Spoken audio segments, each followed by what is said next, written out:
You're sitting in seat 23A when all around you, the flight chatter suddenly turns to a buzz of excitement and whispers. People are talking about something called Bitcoin. It's like they've discovered the new gold rush, but this time it's digital. You've heard of Bitcoin before, but you're not entirely sure what it is or how it works. So, here's your chance to finally understand. The plane is taking off, and as the engines grow louder, imagine someone sitting next to you leaning in close, almost conspiratorially whispering, "Bitcoin, it's going through the roof." Another passenger perks up, nodding excitedly. And just like that, everyone seems to be talking about it. How much they've invested, which exchanges are the best, and whether or not the price will keep climbing. And there you sit, feeling a little left behind. You wonder, how does this actually work? Suddenly, the question isn't just about Bitcoin anymore. It's about understanding something that's becoming part of everyone's conversations, even if you don't quite get why. You're sitting in seat 23A when the story of Bitcoin unfolds like a thrilling adventure movie. Imagine you've just arrived in a bustling mining camp during the Wild West. Except instead of gold, these miners are digging for something far more valuable: blocks of digital information. And here's the surprising part. To add new blocks, they have to solve complex math problems. It's like finding the perfect combination lock on an old safe, but much harder and with a lot less chance of success. The first miner who cracks the code gets to add a new block to the blockchain. And this is where the miners become heroes. Each block they successfully add to the chain gives them a reward in Bitcoin. And it's their relentless efforts that keep the entire system secure and honest. It's like being the fastest and most clever lock picker in town, but with digital locks instead of physical ones. Miners do all this work because every time someone makes a transaction on the Bitcoin network, these blocks are what make sure the transactions are valid and trustworthy. Without miners, there would be no trust in the system. It's their dedication that keeps everything running smoothly. So, next time you hear about Bitcoin mining, remember, they're not just solving math problems, they're keeping the digital gold safe for everyone. You're sitting in front of your computer screen, watching the news about Bitcoin. You know that miners validate transactions and add blocks to the blockchain. But how exactly does all this fit together? Let's break it down. Every time two people make a transaction with Bitcoin, like handing over some digital coins, they add a page to the journal in our camp. Just as each miner adds their experiences or observations to the journal, every transaction is recorded into what we call a block. Now, imagine these pages are stacked on top of each other, forming a book. But here's the twist.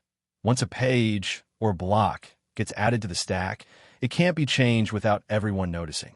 That's because each new block includes information from the previous one, linking them together like a long chain.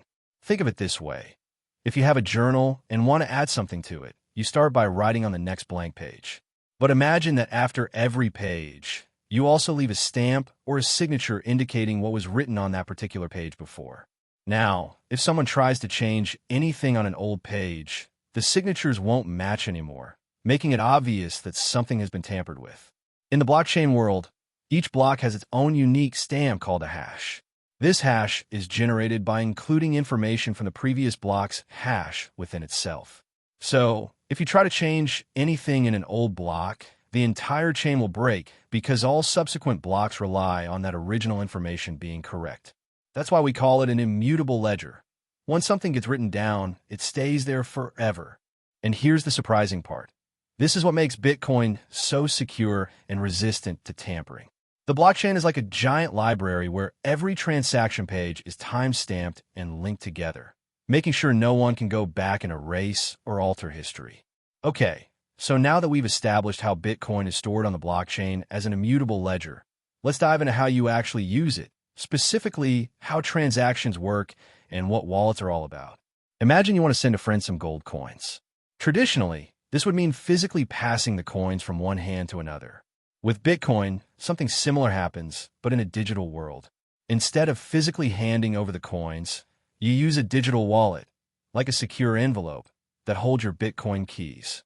When you decide to send some Bitcoins to your friend, here's what happens step by step. 1. You open your digital wallet. Think of this as opening that secure envelope. 2. Enter the amount. You specify how many coins or satoshis you want to send. 3.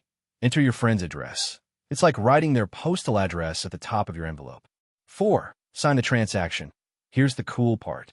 Just as you'd sign an envelope with your name, in Bitcoin, you use a digital signature created by your private key. This is what secures the transaction and proves it came from you. And here's the surprising part. This envelope doesn't just disappear into thin air. Once you drop it into the post box, which is akin to broadcasting your transaction on the blockchain, miners around the world compete to verify and record this transaction on the immutable ledger we talked about earlier. Once verified, your Bitcoins are securely transferred to your friend's digital wallet. Just like posting a letter, once it's in the system, there's no going back. Hence why transactions on the blockchain are irreversible. You're sitting in your living room, checking out the latest transaction on your phone. You just sent a few Bitcoins to a friend for their birthday gift. But how does that actually work? How can Bitcoin be so secure if it's not controlled by any single entity? Well, imagine you send an email to a friend. The mail system has multiple post offices and workers who check the envelope before it gets to your friend. In the same way, Bitcoin uses a network of miners to verify every transaction. These miners are like the post office workers. They use powerful computers to solve complex mathematical puzzles that validate transactions and add them to the blockchain, a public ledger that records all Bitcoin transactions ever made. Each time you send Bitcoins, multiple miners around the world work together to ensure everyone on the network agrees about what's happening. And here's the surprising part. Even if you or I try to cheat by sending the same Bitcoin twice, which is impossible because every transaction is recorded, no single miner can change the blockchain. Instead, a majority of miners must agree to any changes, making it incredibly difficult for anyone to manipulate the system. This decentralized network means that no one entity, like a bank or government, can control Bitcoin. It's like having a distributed postal service where everyone has a role in ensuring everything is properly delivered. So how does this decentralization keep your transaction secure? Well, by spreading out the responsibility and verification process across many computers, it makes it nearly impossible for any single point of failure to compromise the system. In summary, Bitcoin security comes from its decentralized nature.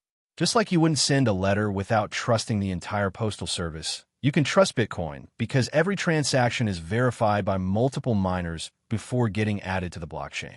You're sitting in seat 23A, getting ready to land after an enlightening journey through the world of Bitcoin. As you look out the window, you realize that Bitcoin is not just a digital currency. It's something much more profound, a digital reserve of value.